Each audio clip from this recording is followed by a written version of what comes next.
Hi guys, welcome back to the channel. It's evening, so I thought I'd do another walk around my block.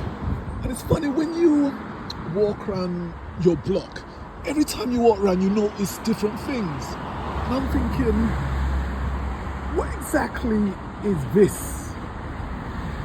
What exactly is this? What's the meaning of it? It's on the front of a big house.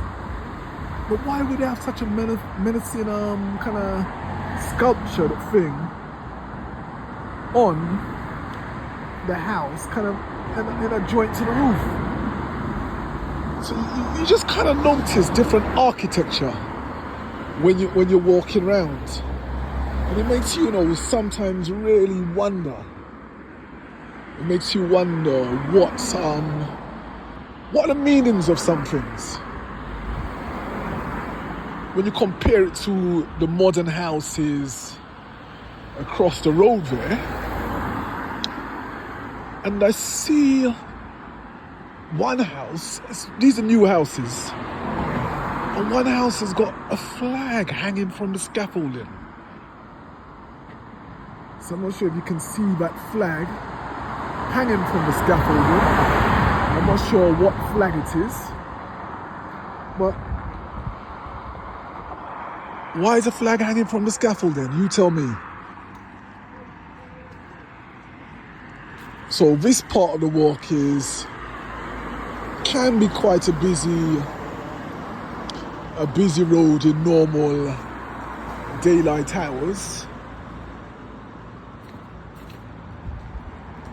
Somebody has a big gate there and a big garage. I mean, they're all types of buildings. These are all buildings in the UK. All types of different buildings on this particular part of the block. More building work. There's always building work going on. And if you go across the road, if you look into the distance, you'll see a view in the distance. What a lovely view. What a lovely view from that side of the road. It looks like you can see miles ahead in the distance. Miles ahead in the distance. So for those of you who are not in the UK, this is a types of properties. You see all different types of properties.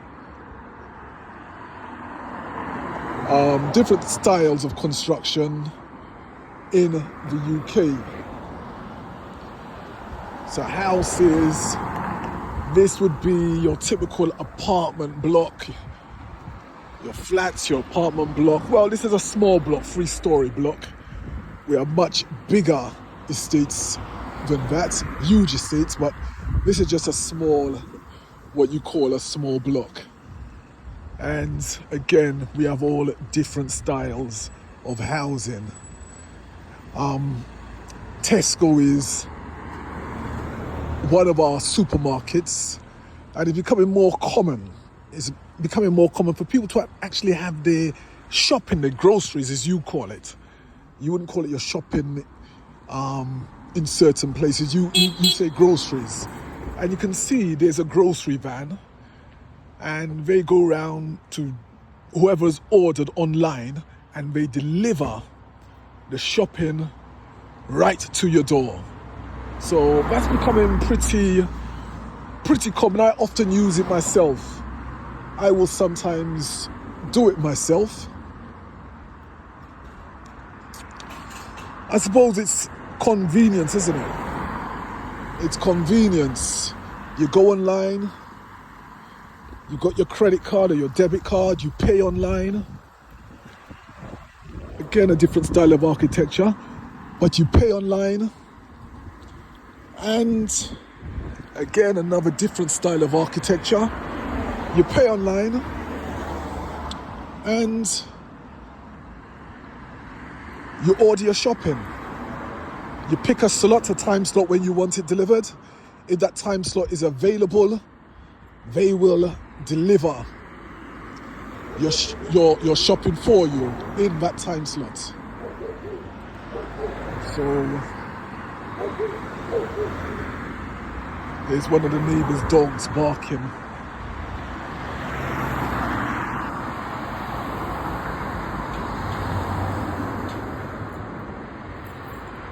When I first moved here, I used to walk this block. He used to bark at me, but he doesn't bark at me anymore.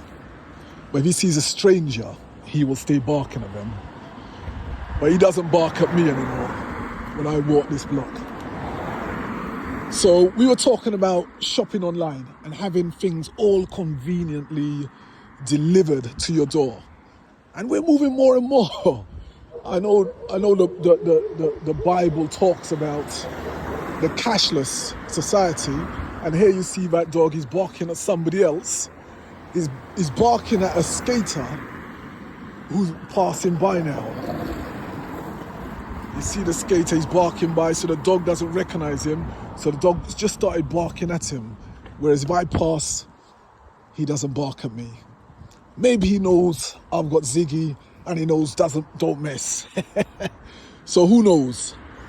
But yeah, we're talking now. The Bible mentions a cashless society. The cashless society. And look how close we are. Look how close we are coming. Do you really use cash? Do you really use cash? I was thinking the other day, do I really use cash? Not really. It's very rare for me to use cash now. Debit cards, credit cards, you pay online. But when do you really?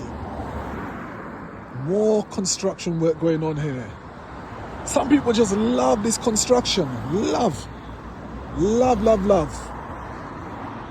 construction. There's one house across there.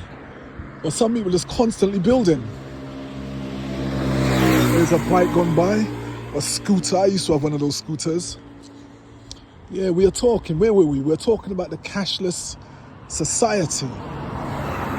And whether you actually still use cash. Because I rarely use cash. I very, very rarely use cash now. I went to get something done to the wheels of my car. And it was a garage. It's away from shops anyway. And I told him, you take card? He goes, no. I only take another house which has been building for about 3 years now. I think they're finally going to get around to completing it soon. But he said he hasn't got a cash machine, which I found very strange. And he said, well, you can do a bank transfer into my account, my business account, or you can pay cash. And funny thing is, I was thinking, it seems so alien that somebody was asking for cash. It seems so alien. I will show you some kind of Victorian construction, which we have in the UK. That's what we call, is it Victorian construction? Yeah, I found it so alien. Somebody was asking for cash. Because I'm not used to paying by cash. Having to go and stop at a cash point and draw out cash. It just seems so alien now. Because you know, you walk with your cards and you just pay by your cards. So anyway, it just gives you some food for thought. Still walking my block. I won't say it's my block. You can walk the smaller block or the longer block. The longer block, I would say, is like a couple of miles. The smaller block is like a mile. The thing about this block, it's not even, it's not flat. Right now I'm walking up the hill. Like that nursery rhyme. Jack and Jill went up the hill to fetch a pail. Is that a pail of water? Jack fell down and broke his crown. And Jill came tumbling after. So, just looking at these solar panels. those solar panels on her house across the road. And apparently when you install a solar panel, you're supposed to save quite a bit on electricity. And you know, electricity is quite expensive these days. But then you got to factor in the cost of installing the solar panels. You got to factor in the cost of installing the solar panels, and how long will it take you to recoup that investment. So that's something, you know, we really have to think about. How long will it take you to recoup that investment? So some people just think about maybe the £100 savings they're going to make a year, or the £200 savings they're going to make a year. But how much is going to cost? Everything has a cost. A couple people out walking. Everything has a cost. So we do have to think about those things. And everywhere, wherever you go in the world now, things are expensive. I know in the UK over the last couple of years, things have been very expensive. I would say since the pandemic, really. Since the pandemic. It seems kind of, we're in 2024 now. The height of the pandemic, I believe, 2020? This COVID pandemic. Where did it come from? Where did it come from? It was weird. I was doing a job. I was working with some elderly people, actually. And suddenly, I fell sick. I suddenly fell sick in the UK. Seriously sick. Seriously sick. And I had to call a company and say, you know what? I can't do this job today. In fact, I can't do it this week. Because this sickness which came upon me suddenly had me just out. My heart was racing, thumping out my stomach like crazy. I was wheezing for breath. I felt so weak, dizzy, sweating. Had nothing like this in my life. Nothing like this in my life. So I couldn't tell you exactly what it was. I had nothing like this in my life. I spoke to the company owner, and she told me, you need to take time off. You need to take time off and recuperate. And that was a rough 2 weeks. Now this was before COVID was announced in the UK. I remember it was early December 2019. Then January, I think it was January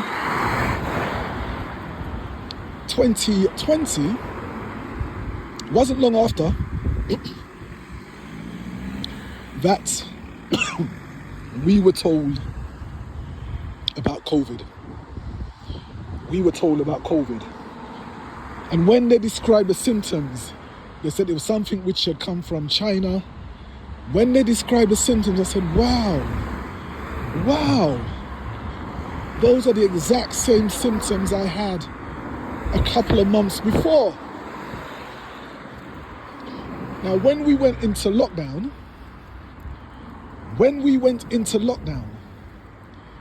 and I was speaking to the owner of my company, where we had a little meeting because we were furloughed across here in the UK. What it was, the government said everybody has to stay home, and they were going to cover your basic living cost. So I think it was up to 80% of your salary the government was going to cover for the foreseeable future. So we had a little meeting talking about why, you know, what would happen with the company, etc., etc. And we are talking about how I went ill a couple of months earlier. And the lady, she said, my husband had exactly the same thing. She said her husband had exactly the same thing. She said, I know. She said, I know, because my husband had exactly the same thing and he was out too.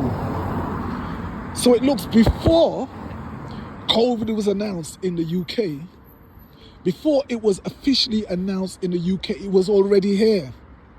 Because I'm telling you, that thing had me knocked out. And it must be due to my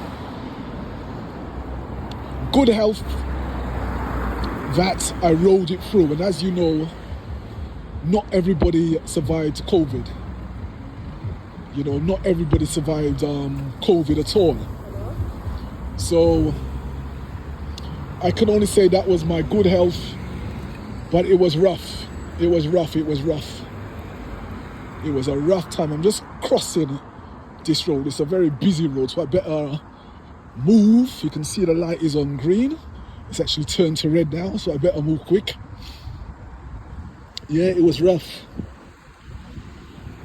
It was a rough time. These cars are waiting patiently to go. Ooh, the Volvo goes first, a BMW takes over. Then we got a Nissan Micra, we got a Peugeot, we got a Mercedes GL, another BMW 5 Series. Wow, all the cars. Yeah, so it was a rough time. It was a rough time at the time. And then we went into lockdown. You're not supposed to work. You're not supposed to work. Everybody's supposed to stay home. You're not allowed to travel more than, was it a mile from your home? The only place you're allowed to go was to shopping, to the supermarket.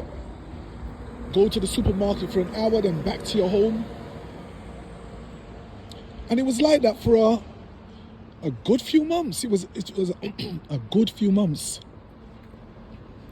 So people were generally getting 80% of their salary, but there was no shops to go and open to go and spend anything, apart from you were allowed to go into your weekly grocery shopping. Yeah, your weekly grocery shopping. I tell you, it was a rough time. People were getting really scatty. People were getting really scatty. You'd go into the supermarket and people were buying up all the toilet paper, all the loo roll. Not food items, they really wanted to hog toilet paper. Seems bizarre now. But in at a time of crisis, people, you don't know how people would react. You don't know how people will react. But that's what they were doing. People were buying toilet paper. Loads of it. People were fighting for hand wash, hand sanitizer. Imagine that, hand sanitizer. I can't really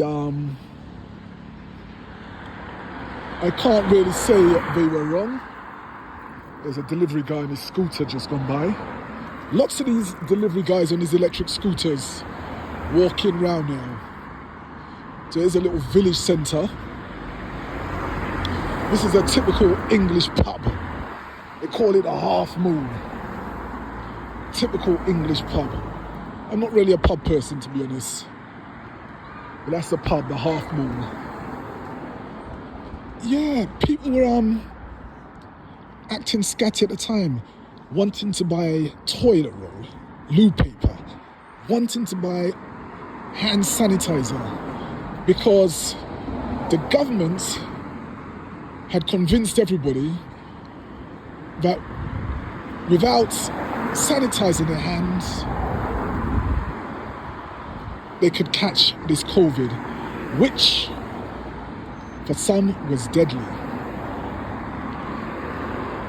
So this is before they had this big vaccine rollout. This big vaccine rollout, which, you know, is commonly known as the jab now. Yeah, it's commonly known as the jab. So people are really acting scatty crazy, and lots of people started thinking of new ideas. I think it was a birth of the side hustle for a lot of people. The birth of the side hustle. And people started paying crazy money for things they wouldn't normally buy. So people were thinking of things to do, ways to make extra money, ways to keep themselves busy, because people were just wasting at home and their minds were bored. So these are some local village shops, basically. Chinese and Cantonese food. There's a burger place you can buy stuff there. Quite a few different little restaurants.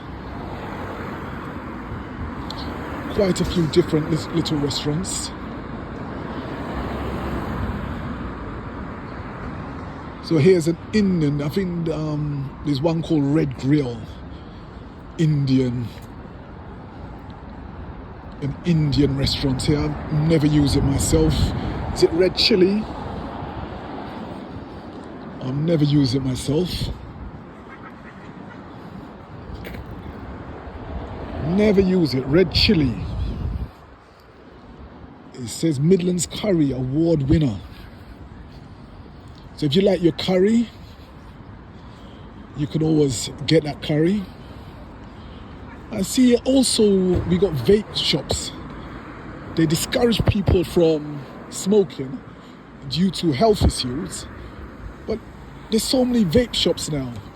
And what do the vape shops, isn't the vaping still encouraging people to take nicotine in? That's what it seems like to me. It's still nicotine. Anyway, this we have I'm sure anywhere you go, whatever country you're in, because I know I have different people from different parts of the world following. This is a fish and chip shop. Fish and chips.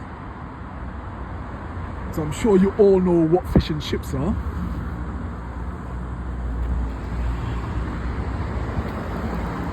I grew up every Friday getting a fish and chips or fish and Saveloy. We used to at that time we used to have it wrapped in newspaper. Now it seems kind of unhygienic now, but that's how we used to have our chips.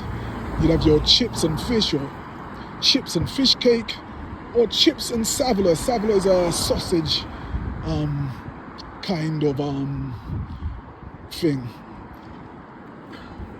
and you'd have it wrapped in newspaper. Or as the Caribbean influence came into the UK, we'd have what we call chips and Jamaican patty. You'd have chips, imagine you'd have chips with Jamaican patty. So that was a Friday afternoon or evening staple, which a lot of families looked forward to. It was a Friday treat, and that was typical British, up and down the country you get your fish and chips. Ironically, I used to get mine from a Greek family. They were a Greek family who made our fish and chips for the local area. And at the time they were delicious, but now you don't eat too much fish and chips. There's a motorcycle just passed, one of those loud motorcycles. Look at this one, McDonald's. Oh, it's McCain actually. I thought it was a McDonald's ad. It's a McCain's ad. McCain's telling you to buy their McCain's chips. We were just talking about chips. So anyway, yeah, we were talking about the pandemic. And where were we? People started doing all different types of hobbies. All different types of hobbies. And my hobby was actually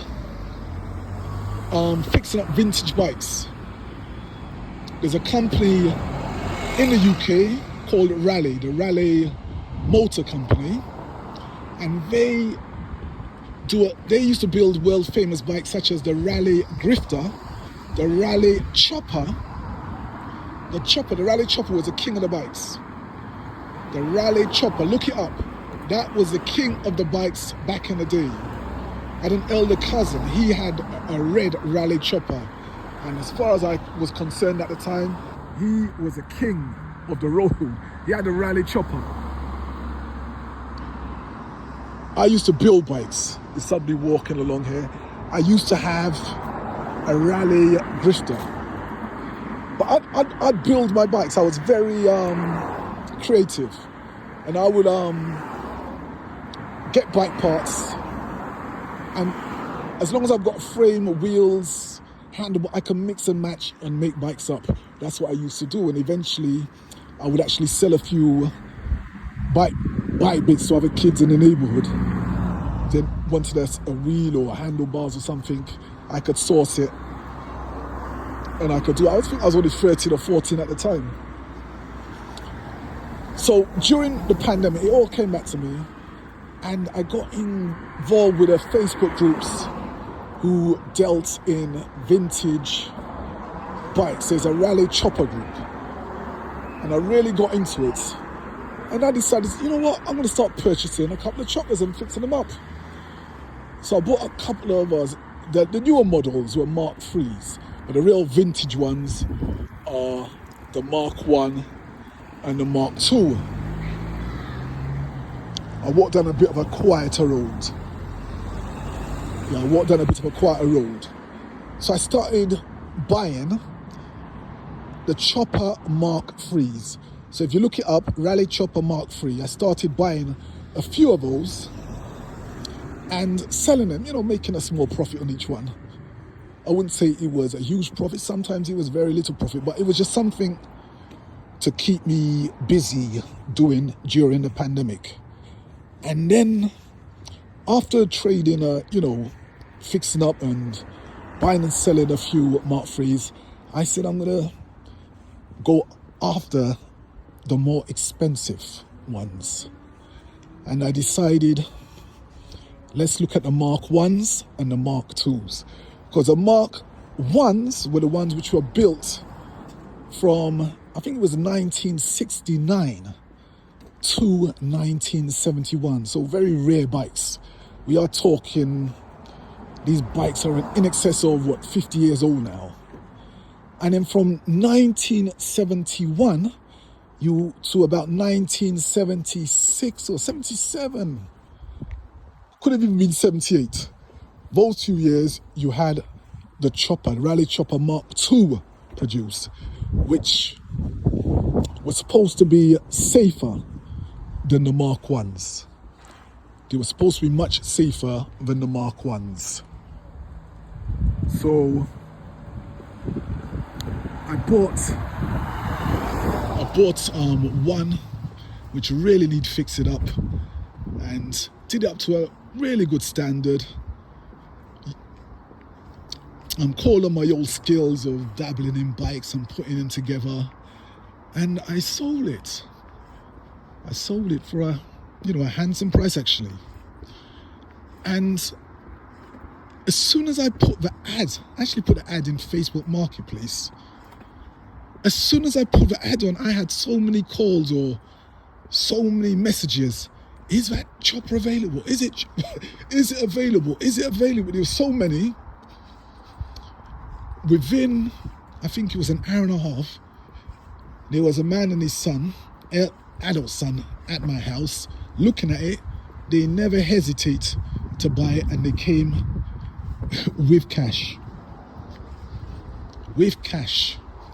They didn't want no discount, they just wanted that bike.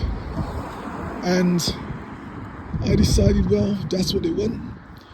Let them have it. And then from there, I bought Mark II's, a couple of Mark III's, I bought a few Grifters, a few other vintage bikes. They were all vintage basically. And dabbled, touched them up, sold them on. And it kept me busy it kept me busy during the pandemic. It kept my mind busy. So you've got to keep yourself busy, and you've got to be flexible. You've got to be flexible in this life, because when the pandemic finished and I went back to doing the regular, I was still dabbling doing the bikes, and I was still doing a valeting service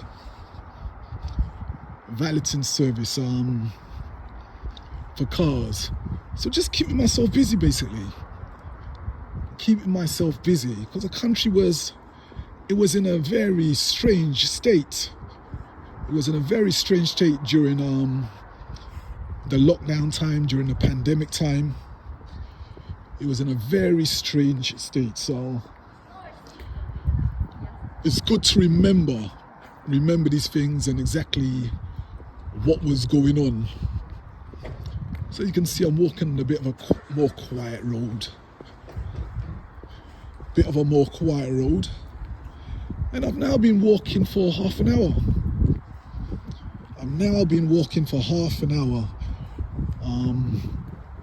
Around this block. It shows you, sometimes I think I'm just going to go for a quick 10 minutes walk.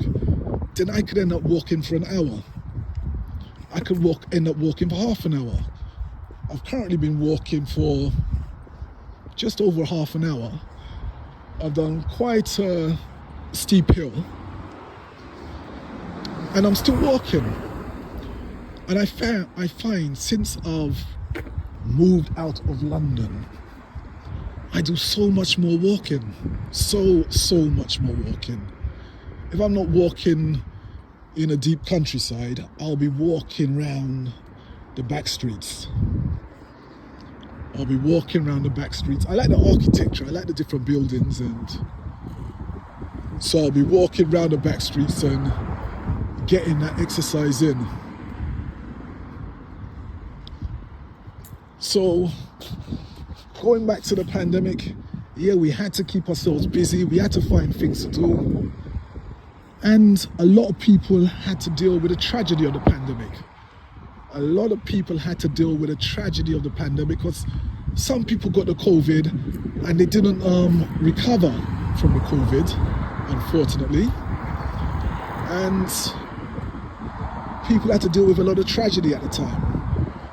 And there was so much tragedy being reported on the TV at the time. It was non-stop diet of how many thousands of people have died in this country and that country and this country and that country.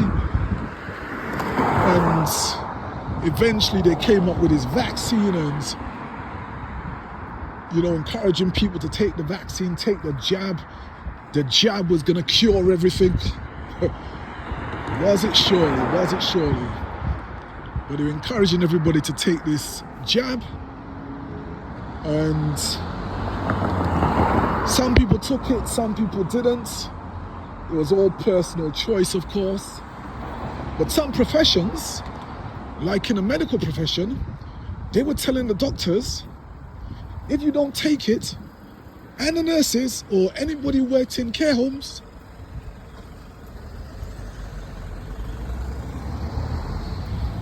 yep.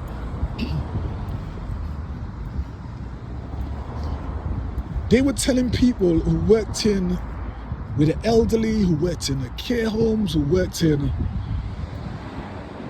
hospitals, doctors, nurses, dentists, etc., especially if you're working for the government, they were saying, if you don't take the jab, you could lose your job.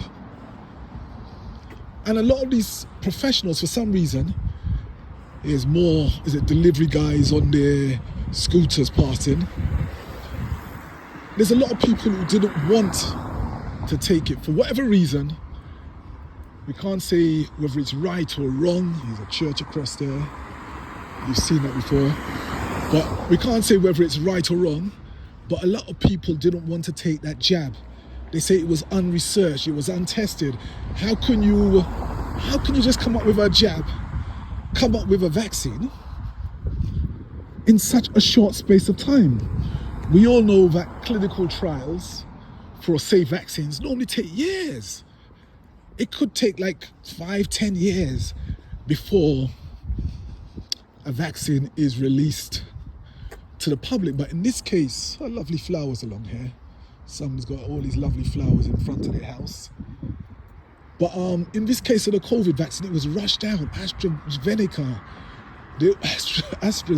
there was, I can't remember the rest of the companies, but they were all coming out with the vaccines which the governments were approving because they were apparently desperate to stop the spread of this virus and get it under control because the hospitals were overwhelmed.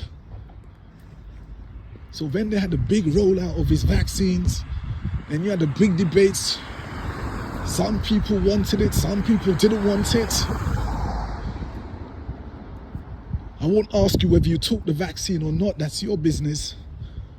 But then they were saying some people took the vaccine. Some people took the vaccine and then they had complications. Not everyone, but some people took the vaccine and developed blood clots, developed aneurysms, developed different complications. They even said some people, I think it's the minority, actually died from the vaccine. That's what I heard, that's what I've heard. So do your research, look at the numbers. I'm just saying that's what I heard. So we had a big debate. Should we take the vaccine or should we not? To vac or to not vaccine? So this was all going on like a couple of years ago. Seems in the distance now, but it was jobs which if you applied for, they'd ask you, have you been vaccinated? There was countries, well, lots of countries, they closed the borders unless you had been vaccinated. I mean, the borders were closed during COVID, but when they opened it back up, there was a 2-tier system. These are lovely houses across here. It was those who had been vaccinated and those who had not been vaccinated. And some countries were simply saying they're not taking unvaccinated people in. Some countries said, well, you can come, but you've got to stay in quarantine for 2 weeks before you can actually go out and mingle with our population, our local population. Which if you're going on a 2-week holiday, it seemed totally pointless. It seemed totally pointless. So these are all the things, these are just a few thoughts I'm sharing with you about all this stuff which has been happening over the last few years. All this stuff which has been happening over the last few years. Now we're back to some sense of normality. There's someone riding on the pavement.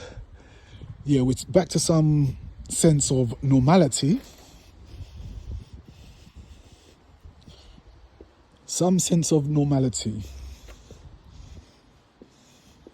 Anyway, guys, I've been walking and talking for nearly 40 minutes now. If you have stayed with me all this way, I really do appreciate that you've taken the time to stick with me, listen to my ramblings on. I hope you've enjoyed getting to know a bit of my thoughts. It's always a pleasure. Drop some comments about what I've been talking about, the COVID, people's behaviors, how you coped during that time. You could always drop some comments, tell me how it went for you. But after 40 minutes of walking and talking, I think it's time to give it a break. In the UK, rude people say, shut your gob. Shut your gob now. In fact, that means stop talking, close your mouth. But that's a rude way to say it. But it's been a good evening walk. I've enjoyed my walk. It increases my cardiovascular stamina. I've got some beautiful fresh air. I can smell the aromas of people cooking. I've seen different styles of buildings, different styles of cars and vans, all parked up. So even looking in the distance, looking at the trees even, is nice to come out and see. So once again, I thank you for sticking this long with it. And all there is to say is you stay blessed. Wherever you are in the world, stay blessed, be productive, be kind, be courteous. Always be kind and courteous to others, and you will be blessed. If you can help others, help them. But help yourself first, and always try to improve your own situation. And I shall see you guys. Well, before I say I shall see you guys, if you stuck with me this long, if you haven't subscribed to my channel, please do hit that subscribe button so you can keep up with exactly what I'm doing. Sometimes I go to some interesting places and I record and share it. So always willing to have interesting discussions about where. Sometimes I might be talking about athletics. Sometimes I might be talking about Ziggy, the Bichon Frise. Sometimes I could be talking about cars. Another passion of mine is little sports cars. So sometimes I could be talking about that. But mainly, I could just be talking about life in general. So whatever you're doing, wherever you are, I thank you and I shall see you in the next video. Bye for now.